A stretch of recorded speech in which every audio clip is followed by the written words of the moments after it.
vous la parole. Merci beaucoup. Donc, c'est pas ma présentation, hein. Donc c'est Alors Brun qui a fait cette présentation. Donc je vais vous expliquer sa vision des choses. Parce qu'on rappelle quand même qu'on analyse des scanners thoraciques et pas des scanners pulmonaires, donc il y a des tas de choses à voir. Alors ça commence par un cas clinique, 79 ans. C'est un bilan qui est fait alors que le patient est arrivé à l'hôpital en vue d'une greffe, donc une greffe rénale. Il y a quelques symptômes et donc les cliniciens, les pneumologues, les greffeurs, les anesthésistes, bref, on demande un scanner thoracique et on veut s'assurer qu'il n'y ait pas d'infection, notamment Covid. Donc voilà son scanner en fenêtre médiastinale. Autre vue, cette fois avec injection. Ces patients, ça ne se montre pas les poumons, donc c'est un petit peu plus inhabituel. Alors qu'est-ce qu'on constate? Alors ça à gauche, effectivement. Hein. Donc je vais essayer de trouver le moteur. Voilà. Donc ce qu'il fallait regarder, c'est les coaxillaires. Ça, c'est une chose qu'on ne regarde pas forcément systématiquement, il faudrait le faire. C'est asymétrique, hein. Surtout de ce côté-là, vous voyez une adénomégalie. On peut considérer que les critères actuels pour médiastin, c'est la même chose que pour le coaxillaire, c'est-à-dire que quand il y a un ganglion de plus de 10 mm en petit axe, c'est quand même pas normal.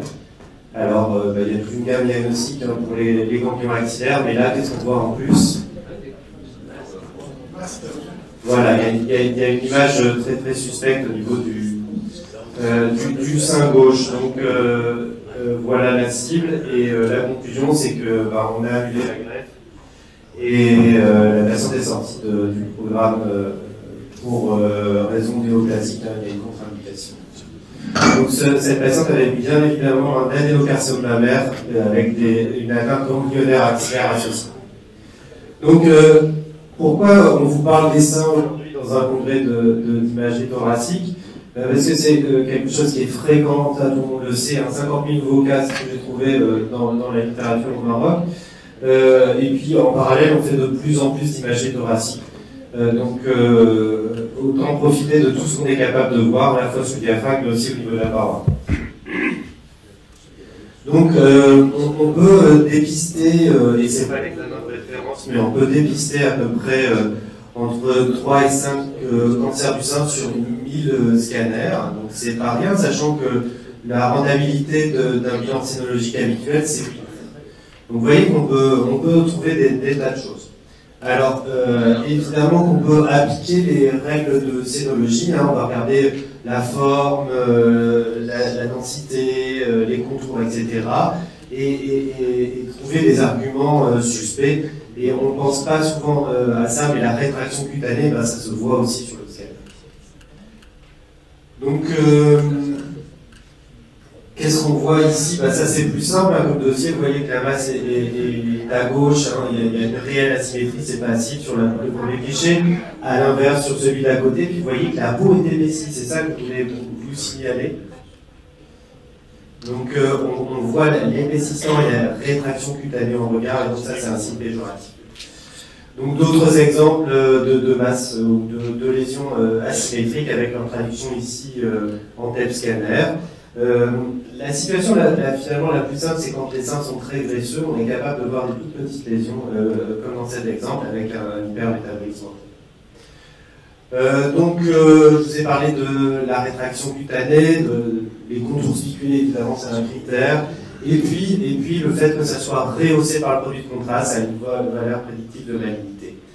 Ça, c'est un petit peu aussi les histoires quotidiennes. Qu'est-ce qu'on voit? Ça, c'est un scanner abdominal, et puis quand on regarde les premières coupes, on a l'habitude, nous, quand on fait des explorations abdominales, de regarder le poumon, mais on peut regarder, et on doit regarder aussi la paroi. Vous voyez qu'il y a une asymétrie des seins.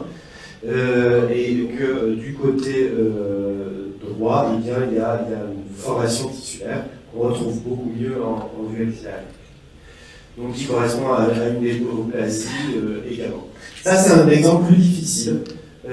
parce que c'est une asymétrie de densité et on ne voit pas une lésion circonscrite, spiculée, rehaussée par le contraste, c'est juste une asymétrie et pour autant c'est une réelle lésion tumorale de la glande mammaire.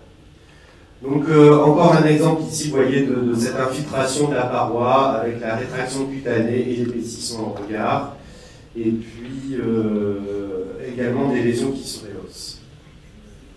Dernier exemple, vous avez cette toute petite lésion qui est dans le sein gauche. Et bien là, il faut savoir un peu travailler les images. Hein. Vous voyez que le contraste est très très intense au niveau des vaisseaux. Ça veut dire qu'on a serré les fenêtres et c'est là, comme ça, qu'on arrive à décrire des rehaussements pathologiques. Les autres éléments, on les a déjà vus, hein, les ganglions associés à la lésion, la rétraction cutanée, on en a parlé. Et puis pour finir, ça c'est une patiente de 37 ans qui arrive pour un bilan un peu classique de tout fébrile. On trouve ça. Alors qu'est-ce que vous en pensez? Donc il y a une asymétrie des glandes mammaires, elle est relativement jeune, mais c'est tout à fait possible en rapport à la kinéoplasie. Les contours sont très réguliers. Donc cette lésion ici ne fixe pas au tel scanner. Exactement. Donc c'est un fibroadénome et finalement pourquoi on vous en parle? Parce que c'est la lésion la plus fréquemment rencontrée dans les seins. Donc tout n'est pas du cancer. Donc pour autant, ça mérite absolument d'avoir une exploration scénologique quand vous constatez des choses au niveau de la paroi et des glandes mammaires. Donc le message, hein, regardez la paroi, regardez sous le diaphragme, regardez le médiastin, regardez tout, et pas que uniquement le bronchite pulmonaire.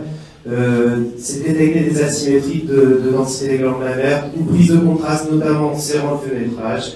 Et puis dès que vous voyez quelque chose de suspect, il faut référer aux collègues qui s'occupent de la sécurité. Je vous remercie. Merci Sébastien. Est-ce qu'il y a des questions ou des remarques dans la salle?